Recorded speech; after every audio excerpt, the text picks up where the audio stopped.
том мэдээнүүд гарч ийн. Америк, Иран гал зогсоосон байх шиг байна.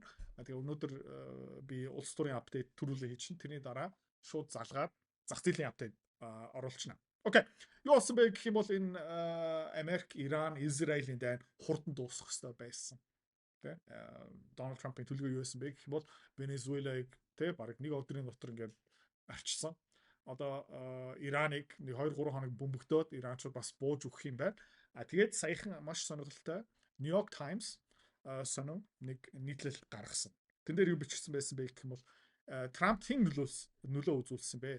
Трамп хэн зөвлөгөө үзүүлсэн юм бэ? Трамп хэнийг сонссон юм бэ? Хэн шудраг зөвлөгөө өгсөн бэ? Хэн ерөнхийдөө Дональд Трампыг хөлөгцсөн бэ гэд. Тэгээ New York Times зарчмын хувьд юу юм бэ гэх юм бол засгийн газраас Трампын кабинетээс за энийг постлоход зөвшөөрөл өгье, энийг хурдхан шиг постлоо. Тэгээ зарчмын хувьд юу хийж байна гэвэл хамт бурууга Израиль руу чигч байгаа. Тэр New York Times-ийн нийтлэлээр юу бичсэн байсан бэ гэх юм бол J.D. Vance, Marco Rubio тэгээд Scott Bessent тэгээд Donald Trump-ийн баг бүх хамаг кабинетын гишүүн юу гэж хэлсэн бэ гэх юм бол бити дайр хэрэггүй бүтэхгүй фейлдч магадгүй аимшигтай болон disaster болж магадгүй шүү. Donald Trump сонсоогүй яагаад вэ гэх юм бол хажуунаас нь Steve Witkoff еврей хүн өөрийнхөө охиныхон нөхөр Jared Kushner бас еврей хүн юу ч хэлсэн бэ гэвэл наа чин болно 3 хоног бөмбөгдөөд Ираны засгийн газар байхгүй болчихно. Нэмээд Benjamin Netanyahu тэгээд Израилийн тагнуулын албаны дарга, Моссадын дарга юу ч хэлсэн бэ гэх юм бол тэд нарыг нурахад тун ойрхон байгаа. Амар easy money хурдан жижиг болно. Тэгээ бөмбөгдөё гэд. Тэгээ Donald Trump хинт итгэсэн бэ гэх юм бол Израилийн лобби, Израиль хүмүүс. Тэгээд Benjamin Netanyahu итгэхэд энэ дайныг эхлүүлсэн. Disaster болсон.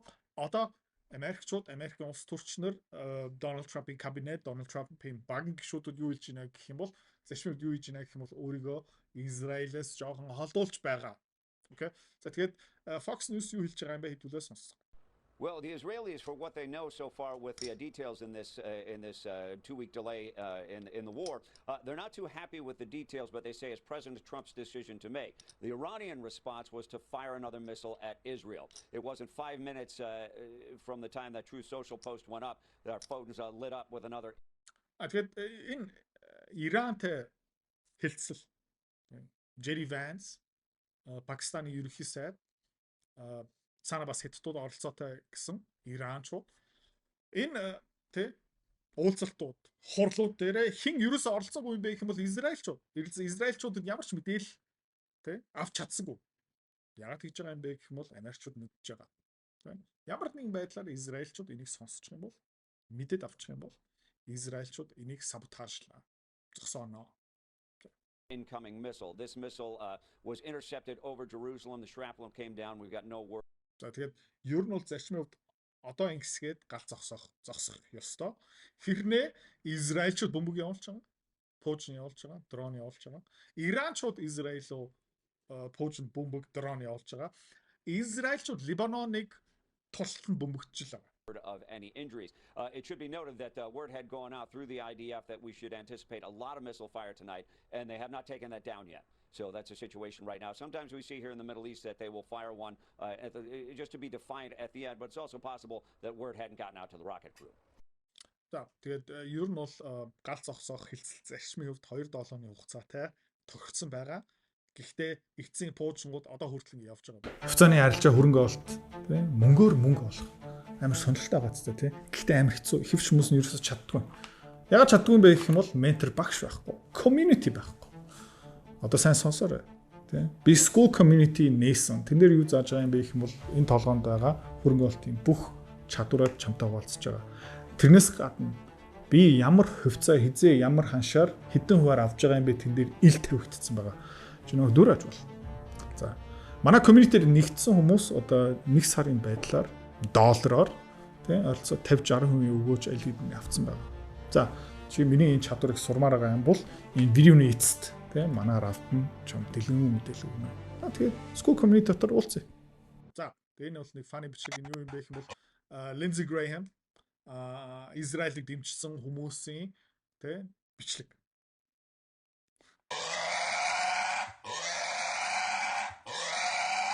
Гал зогссон гинөө.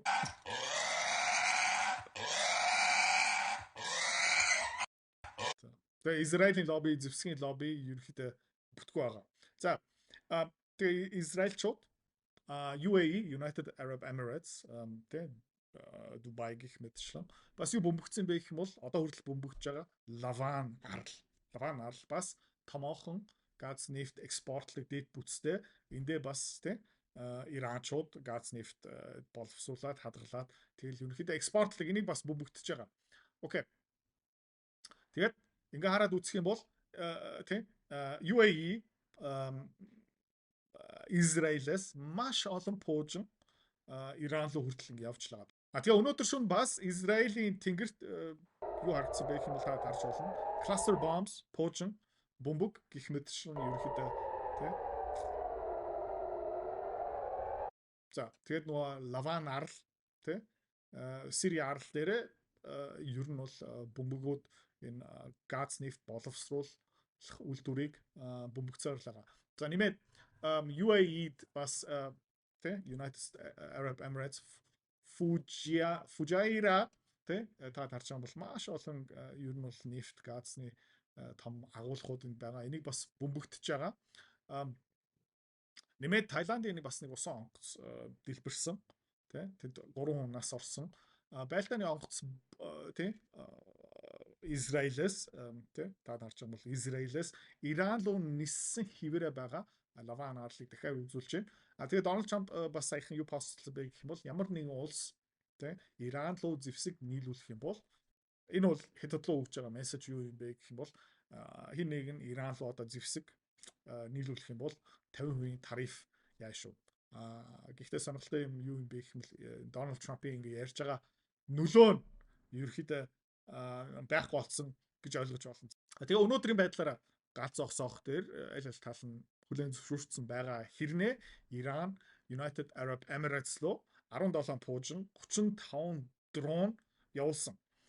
Израильчууд Hezbollah руу 100 орчим бөмбөг пуужин гих мэтчлэн бас илгээсэн гэж байгаа. За Ираны гадаад хэргийн яам төлөөлөгч нь юу хэлж байна гэх юм бол бүх юм айтайхан байх юм бол маргааш юм уу нөгөөдөр Strait of Hormuz-ыг нээж магадгүй. Гэхдээ ийш тийшээ ерөөдөө пуужингууд явжлаа. Гэхдээ одоогийн байдлаараа та харж байгаа юм бол 3 сарын 30-наас 4 сарын 7-ны хувьд өдрийн ойролцоогоор 3-аас 4 томоохон газ нефт тэрвэрлэг усан онгоц нэвтэрсэн байгаа. Одоогийн байдлаараа нэг 7-8 дээр явж байгаа. Өнөөдрийн байдлаараа нэг тий өнгөрсөн 24 цагийн дотор 10хан усан онгоц ерөөдөө нэвтэрсэн байгаа. Тэгээд бас нэмээд Ираны тий IRGC Iranian Revolutionary Guard тий цэргийн албахан юу гэж хэлж байгаа юм бэ гэх юм бол Хормузыг нээсэн ч тий бүх усан онгоцуудыг нэвтрүүлэхгүй бүгдийг хянана, бүгдийг шалгана. Тэгээд бас нэвтэрмээр байгаа усан онгоц болгоноос $2 сая шимтгэл авна гэж юм. За. Тэгээд хэдүүлээ ингээд дүгнээд хэлэхэд энэ дайн эхлэхээс өмнө Strait of Hormuz нээлттэй байсан. Хин нэгэн шимтгэл авдаггүй байсан. Өдөрт 120-оос 160 усан онгоц нэвтэрдэг байлаа. Өдөрт хэдэн тэрбум долларын бүтээгдэхүүн нэвтэрдэг байсан. Аз руу явдаг, Европ руу явдаг, Америк руу явдаг, гих мэтчлэн орон руу явдаг, хувцар, бордо, химийн бодис бүгдээрээ зүгээр чөлөөдөө нэвтэрдэг байсан бол одоо юу ч хэлж болох юм бэ гэх юм бол Америкчууд тэр чигт ялагдсан.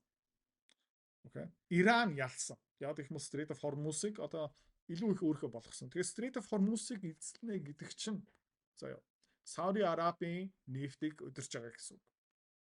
Кувейтийн нефтийг өдөрч байгаа гэсэн үг. United Arab Emirates-ийн нефтийг өдөртөж байгаа гэсэн үг. Тэгээд одоо юу болох юм бэ гэх юм бол UAE, Saudi Arab, Kuwait эдгээр бүгдээрээ нэмээд газ, нефтний хоолоо барьж эхэлнэ. За. Тэгээ одоо энэ хэвийн болох юм уу гэх юм бол бас эргэлзээтэй байгаа. Гэхдээ зах зээлийн нэг хэрхэн хүлээж авч байна гэх юм бол overreaction мэдээж болж байгаа. Юу харагдж байна гэх юм бол евро өнөөдөр өглөө 1.15, 1.16 байсан бол одоо 1.17 руу явж байгаа. Гэхдээ нефтний дутагдал хിവэрээ газын дутагдал хിവэрээ Катарын, Сауди Арабийн ер нь бол одоо нефт төрч одоо шууд буцаагаад экспорт нь гарна гэсэн юм ерөөсөө биш. Даатгалын компаниуд шууд одоо даатгал зөвшөөрнө гэсэн үг ерөөсөө биш.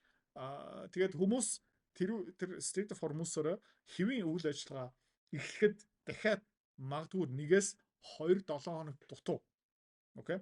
Тэгээд хэвийн болсон ч Иран, Израиль, Америкчууд энийг хэвийн үлдээх юм уугүй юм уу?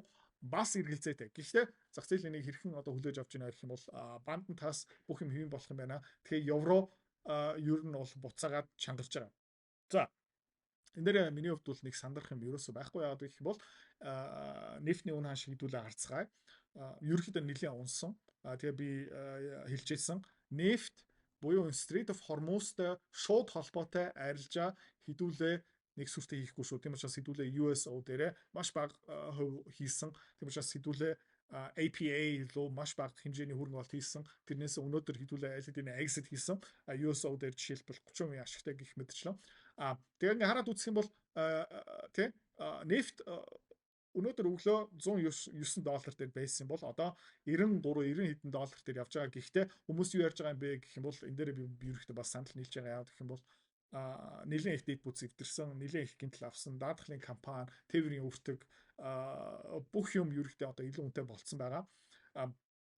Тэгээ дунд хугацаа, богино хугацаанд нефтийн үн ханш энэ $85 $90 энэ хавцаа байх баха. За өмнө хаана байсан бэ гэх юм бол та харж байгаа бол 60 $50 дээр ингээ явж исэн амар хэмтхэн. Одоо ерөөхдөө бүх юм 30-40 бараа үнэтэй болсон. Энүүрээ дамжуулаад дизель төлж, онгоцны билет, тээврийн өртөг бүх юм ерөөхдөө өсөж байгаа. Инфляц ерөөхдөө нэмэгдэх нь ерөөхдөө энэ жилдээ тодорхой болцсон байгаа. Тэгээд бас нэг сонирхолтой юм юу юм бэ гэвэл нэг юм уу 2-7 хоногийн дараа энэ Арабын орнуудаас тээвэр нь хэвийн болсон ч одоо шинэ тээврийн ус онгоц Иран, Сауди Араб, UAE, Катар руу эхлээ очих хэвээр. Тэндээ ерөөхдөө нефтээ банкад дүүрэх хэвээр. Тэгээд буцаагаад Сингапур, Бээжин, Австрали, Индонез, Малайз руу явах хэвээр. Энэ бол дахиад 2-3-7 хоног. Окей. Европ руу яг адилхан. Америк руу бас яг адилхан. Европ руу зам нь бүр хоол ойролцоо нэг 14-өөс 20 хоногийн хугацаа шаардна. Тэгэхээр юу болж байгаа юм бэ гэх юм бол одоо нэг агаар үссэн байгаа байхгүй юу? Хи орцсон байгаа энэ систем дотор. Одоо Strait of Hormuz хэвийн болсон ч энэ их 40 хоногийн хугацаанд Европт газ очихгүй, нефт очихгүй. Тэгээ дизель төлшийн бордооны хомсдол хэврээ байж лээ. Хомцор бас ярихгүй. Тийм учраас энэ нефтний үн ханш энэ жилдээ 7-8 сар хүртэл ер нь бол $70-аас доош орохгүй 80-аас $90 хавцаа байна гэсэн таамаг байгаа. Тийм учраас ерөөхдөө инфляц өндөр хിവэрэ байгаа. Бүх юмны бүтээгдэхүүн үнэтэй болж байгаа. За нэг талдаа манай Strait of Hormuz инфляцтай холбоотой арилжаанууд жоохон цохил авч ийн та харж байгаа бол SEU саяхан өчигдөр оройны хаалтын ханш 78-тай байсан бол одоо 75 дээр буугаад ирсэн байна. DSB өчигдөр бас 44-тэй байсан бол 44.1 бараг 45-тай байсан бол одоо 44 $1 унтсан байна. Буута тэгээ өчигдөр 596 байсан бол одоо 586. Corn тэгээ Эрдэнэ шиш 457-оос 451 руу унсан байна. Гэхдээ нефт шиг тэгээ та харж байгаа бол энэ 16-20% ерөөхдөө унсан юм бол биш тийм учраас харьцангуй гайгүй. Гэхдээ нөгөө талдаа манай багц дотор юу сайхан өссөн бэ гэх юм бол алт өсчлөө. Өчтөр оройны хаалтын ханш шидээр байсан бэ гэх юм бол ойролцоог 4700 байсан бол одоо 4800 мөн бас өсөж байгаа. Тэгээ хэдүүлээ маргаашнаас одоо төлш мөлшний асуудал одоо буцаагаад хэвийн болох потенциалтай байгаа учраас хэдүүлээ Mega Metals Matsa Resource-ыг баг зэрэг одоо буцаагаад нэмж авна. Яг тэгж байгаа юм бэ гэх юм бол айгүй ойлгомжтой. Доллар улам их хүч алдна. Америкийн засгийн газрын бонд улам их хүчээ алдна. Тэгээ хэдүүлээ өнөөдөр бас юу хийсэн бэ гэх юм бол жоохон EOO багасгаад тэрний оронд юу авсан бэ гэх юм бол SEU3 тэгээ энэ илүү өгшүүрхтэй евро дээр шорт тавьсан одоо хөрөнгө оолт гэсэн үг. Тэгээд энэ SEU3 хараад үзэх юм бол тийм basing pattern consolidation эндээ явжлаа. Буцаагаад энэ тийм юу л эрдэс маань 50-200 хоногийн moving average дээр ирсэн байгаа. Гэхдээ газны өртөг илүү үнэтэй болсон, нефтийн өртөг илүү үнэтэй болсон. Тэгээ Европын эдийн засаг хүнд хിവэрэ байх болно. Тийм учраас ямар нэгэн байдлаараа Европын эдийн засаг одоо аврагдсан одоо чангарн Германы эдийн засаг, Английн эдийн засаг, Францын эдийн засаг одоо буцаагаад хэвийн болно гэсэн ерөөсөө биш те. Та харж байгаа бол энэ тийм Bloomberg Commodities Index энэ бол өвчтрийн ханш өнөөдөр бол энэ хавцаад ирэх бах. BCI хараад үзэх юм бол тийм жоохон цохилт авсан 24.6-аас 23.5 руу унсан байна. Хэдүүлээ өнөөдөр бас BCI хувиа жоохон бассаж байгаа. Өнөөдөр хэдүүлээ бас юу гэж байна гэх юм бол жоохон бэлэн мөнгөлөө орж ийн. Тэгэхээр хэдүүлээ одоо юун дээр төвлөрч байгаа юм бэ гэх юм бол инфляцийн арилжаа тий яг гэх юм бол анханасаа инфляц үсэх юм байна. Мөнгөний худалдаа авах чадвар нь буурах юм байна. Тий тийшээ угаасаа хэдүүлээ төвлөрсөн байгаа. Тэндээ төвлөрсөн хിവэрээ Strait of Hormuz энэ дайнтай холбоотой шууд хөрөнгө оолтуудаасаа хоёр ширхэг байсан ашигтай гарлаа. Тэгээ хэдүүлээ одоо юу хийсэн бэ гэх юм бол зүгээр инфляцтай холбоотой хөрөнгө оолтуудаа явуулах хэрэгтэй байгаа. Миний таамаг юу юм бэ гэх юм бол одоо ингээд QQQ хараад үзэх юм бол тэгээ та харж байна. Ерөөдөө ингээд дээшээ өсчлөө тий 608 руу өссөн байгаа. Гэхдээ Америкийн эдийн засаг бол сайн бол биш. Саяхан бензин, газ, нефтийн өртөг ерөнхийдөө өссөн байгаа. Тэгээд мэдээж одоо сонгуулийн жил мөнгө хэвлэн Америкчууд бас саяхан маш их хэмжээний зэвсэг тий алга болсон. Иранд ерөнхийдөө дэлбэрсэн. Төсвийн алдгал замраагүй хിവэрэ. Тийм учраас Америкчууд одоо мөнгө хэвлэн, Европчууд одоо мөнгө хэвлэн, төсвийн алдгалал дайн тий олон улсын тогтворгүй байдал гэх мэт чинь ерөөдөө энэ бүгдээрээ ерөөсөө алга болохгүй. Тийм учраас ер нь бол миний таамаг юу юм бэ гэвэл энэ QQQ удахгүй roll over хийн S&P 500 одоогийн байдлаараа та харж байгаа бол хэдүүлээ SPY руу бас орцгоё. Ер нь одоо буцаагаад хөвцөө рүү агрессив дайрч орох цаг үе бол биш. Тэгээд саяхан бас Арабын орнууд нэлээд хүнд цогцолт авсан. Америкийн технологийн салбар дата центр хэмжээ ухаан руу эргүүлээд хэдэн зуун тэрбум 1.80 гэх мэт шин доллараар хөрөнгө оолт хийх нь эргэлзээтэй байгаа учраас ер нь бол тийм хөвцөө руу орох цаг бол биш. Юу айгу баттай юм бэ гэх юм бол инфляц өндөртэй байх юм аа. Тэгээд энэ галз зогсох тийм инх тайван болох юм уу? Үгүй юм уу? Тийм Израильчууд Америкчуудын ингээ алхмыг хөндлөх юм уу? Саботажлах юм уу? Тэгээ бас сонирхолтой юм бэ гэх юм бол өнгөрсөн 100 Израиль Америкчууд Ираныг бөмбөгдсөн тий жоохон хугацаа авсан тий жоохон амьсгаа авсан жоохон зэвсгийн агуулгаа ингээд дүүргэсэн жоохон бэлтгэл ажлуудаа хийсэн тэгээд 6-7 сарын дараа дахиад Ираныг бөмбөгдөж байгаа байхгүй юу. За тэгээд сонирхолтой юм бэ гэх юм бол 7-8 сарын өмнө Ираныг бөмбөгдсөн хөссөн үр дүн авч чадсангүй саяхан дахиад Ираныг бөмбөгдсөн хүссэн юм ерөөс авч чадаагүй. Яг эсрэгээрээ бүр фейлдсэн, нүүр царай алдсан. Тэгээд тий Strait of Hormuz-ыг бууж өгнө. Иранчуудад өгнө. Нэг усан онгоц нэвтрэх юм бол $2 сая аавна. Иран одоо будахгүй цөмийн зэвсэгтэй болох юм байна. Пуужингаа одоо тултал нь үйлдвэрлэнэ. Орос ихтэй илүү зузаарна. Тэгээд Америкийн зүгээс ингээ харах юм бол Израилийн зүгээс өнцгөөс ингээ хараад үзэх юм бол энэ ерөөхдөө хүлээн зөвшөөрөх боломжгүй юм шиг надад харагдаж байгаа. Тийм учраас хэдүүлээ одоо ч гэсэн болгоомжтой хിവэрэ байх ёстой шүү. Гэхдээ салхи хэрэгчих юм бол хэдүүлээ стратеги багцаа шууд солиход бас бэлэн байх ёстой. Бай бай.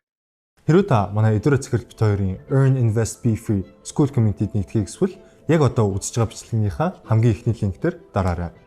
Линк дээр дарснаар манай School Community-гийн ерөнхий мэдээлэл гарч ирэх ба хамгийн түрүүнд та school дээр өөрийнхөө профайлыг үүсгэх юм. Профайлаа үүсгэхийн тулд та заавал нэг зураг, өөрийн овог, нэр болон мэйл хаягаа оруулах шаардлагатай. Профайлаа үүсгэсний дараа та join гэж дараад Visa карта холбоно. Visa карта холбосноор сарын $29 төлбөр нь шууд татагдаад та манай community-д нэвтрэх эрхтэй болно. Манай community-д орж ирснээр юу байгаа юм бэ гэвэл одоо аль хэдийн 10 компанийн үнэлгээ, түүний Excel файл, давтамжтай ордог зах зээлийн шинжилгээ, судалгаа болон анхан шатны бүх суурь мэдээллүүд орсон байгаа. Мөн та надтай холбогдоод бүх зүйлээ асуух боломжтой. Хэрвээ танд сонирхолтой санагдчих байвал манай community-д нэгдээрэй.